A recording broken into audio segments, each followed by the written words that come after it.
On the night of October 15, 1946, Hermann Göring ended his life in his Nuremberg cell just hours before his scheduled execution. The cyanide capsule he concealed somewhere within reach allowed him to choose the manner of his death. His body was discovered in the early morning hours, lying still on the narrow prison bunk, a final act of defiance against the Allied tribunal that had condemned him. His death closed one chapter in history, but it opened another.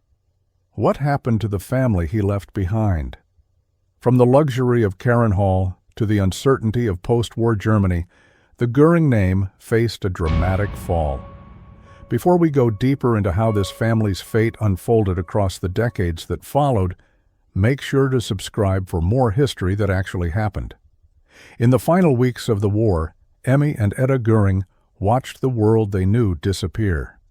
The Carinhall estate, constructed in the 1930s amid the forests of Brandenburg, had been one of the grandest private residences in Nazi Germany. Spanning vast acres of hunting grounds between the Großstöllner Sea and Wörthersee lakes, the mansion featured an indoor swimming pool, a cinema, a gymnasium, and a small private zoo. Within its walls hung paintings by old masters, sculptures looted from across occupied Europe, and decorative objects worth millions. Edda, born in June 1938, had lived her entire childhood surrounded by this opulence. Her father called her the Little Princess. In the estate's orchard stood a miniature palace built specifically for her, complete with a small theater known as the Edda Theater. She had never known anything else. In late April 1945, as Soviet forces advanced through Germany, Hermann Göring ordered the destruction of Carinhall. He could not allow it to fall into enemy hands intact. Captain Frankenberg received the command, and within days, the estate was systematically demolished. Explosives reduced the grand halls to rubble.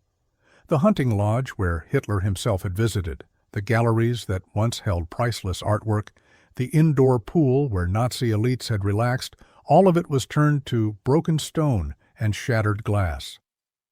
By the time the last structure collapsed, Emmy and Edda were already being moved deeper into Bavaria, first toward the Berchtesgaden region and then into scattered alpine retreats controlled by the collapsing Reich leadership. They carried only what could fit into a few suitcases. The world of Carinhall was gone forever. On May 6, 1945, U.S. troops intercepted Hermann Göring near Rastatt, Austria. His surrender was reported within hours. He had attempted to position himself as a negotiator, believing his status as Hitler's designated successor might grant him leverage with the Allies. It did not. Shortly afterward, Allied authorities located Emmy and Edda in the same region. They were escorted to temporary holding sites for dependents of high-ranking officials, a category created to prevent flight and secure potential witnesses. The facilities ranged from requisitioned hotels to guarded houses, and living conditions varied, but the message was clear. Freedom would not come soon. Allied interrogators questioned Emmy repeatedly.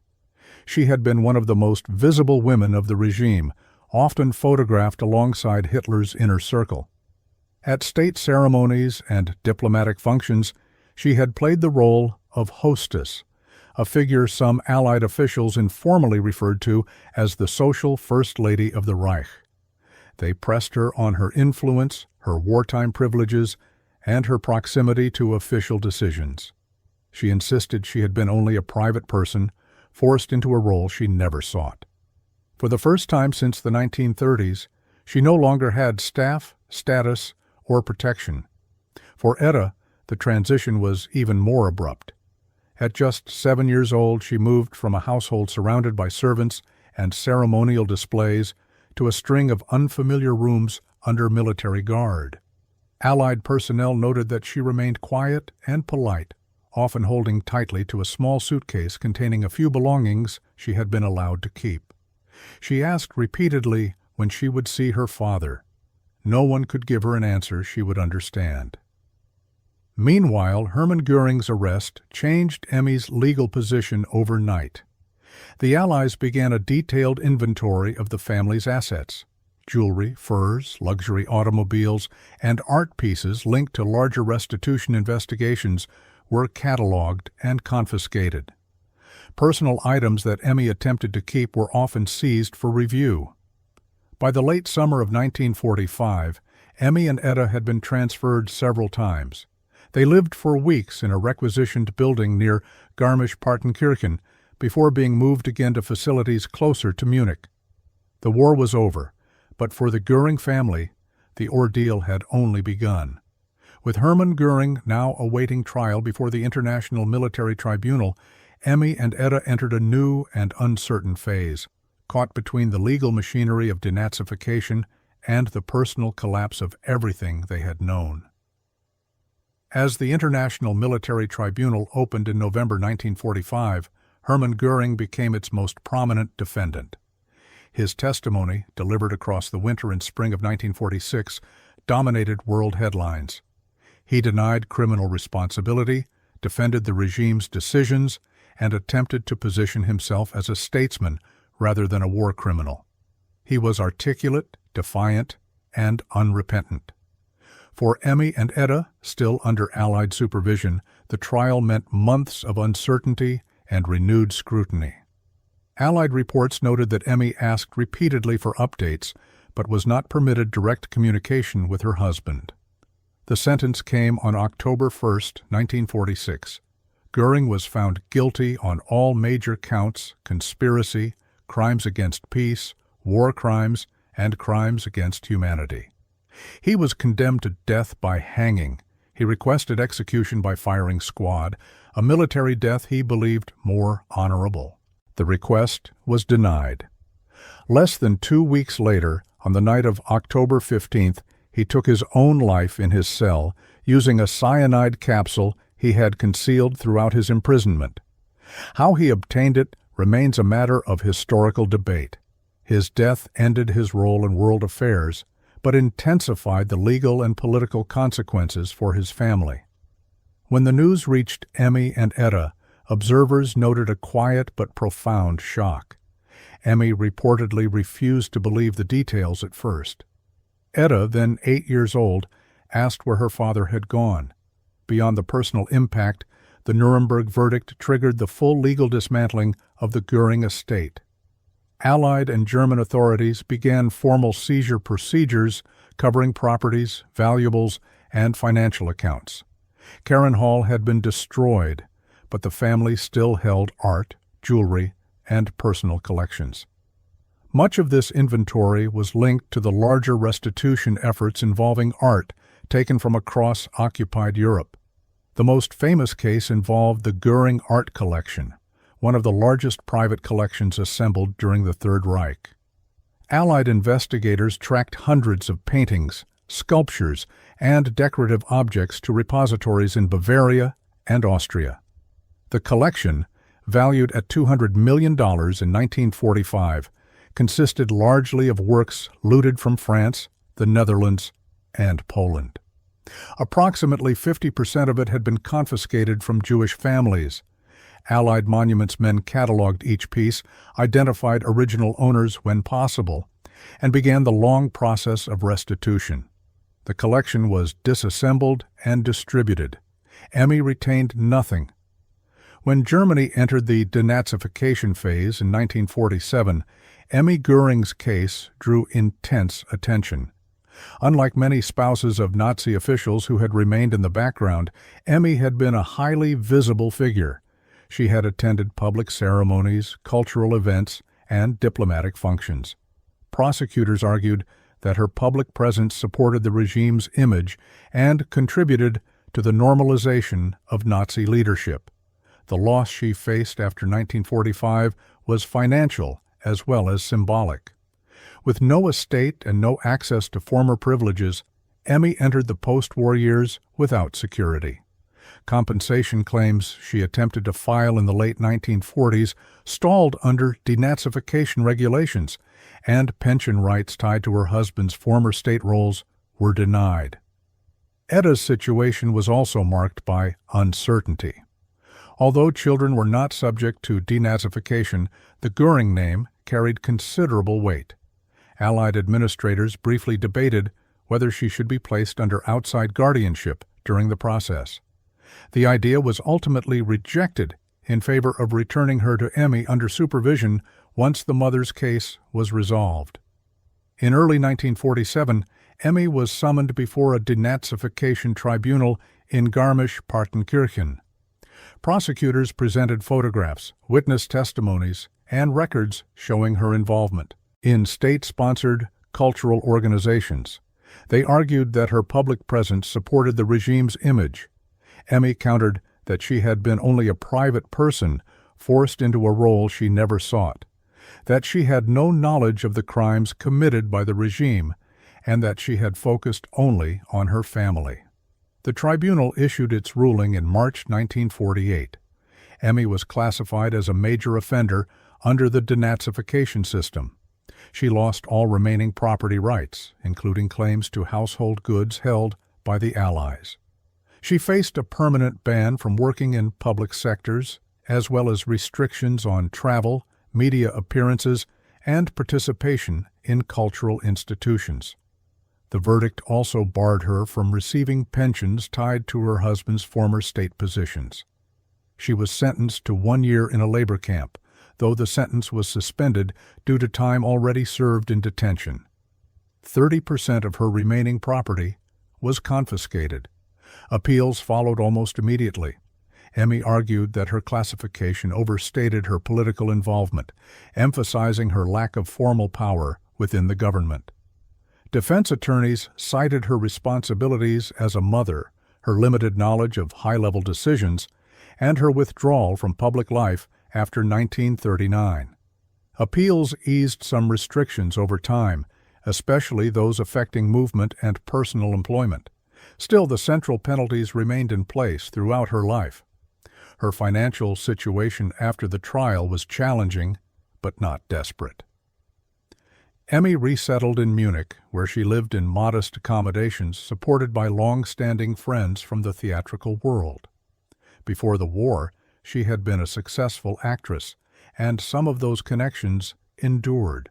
Some accounts portray her as destitute, while others suggest she managed a quiet, stable existence without luxury. Historians still debate whether she dramatized her hardship in later interviews to garner sympathy. In the late 1960s, Emmy briefly stepped back into public view. In 1967, she published her autobiography An der Seite meines Mannes, translated into English as My Life with Göring in 1972. In the memoir, she portrayed Hermann as compassionate and attentive, defending him against the historical record and presenting her life with him as one of devotion and loyalty. She never altered this view.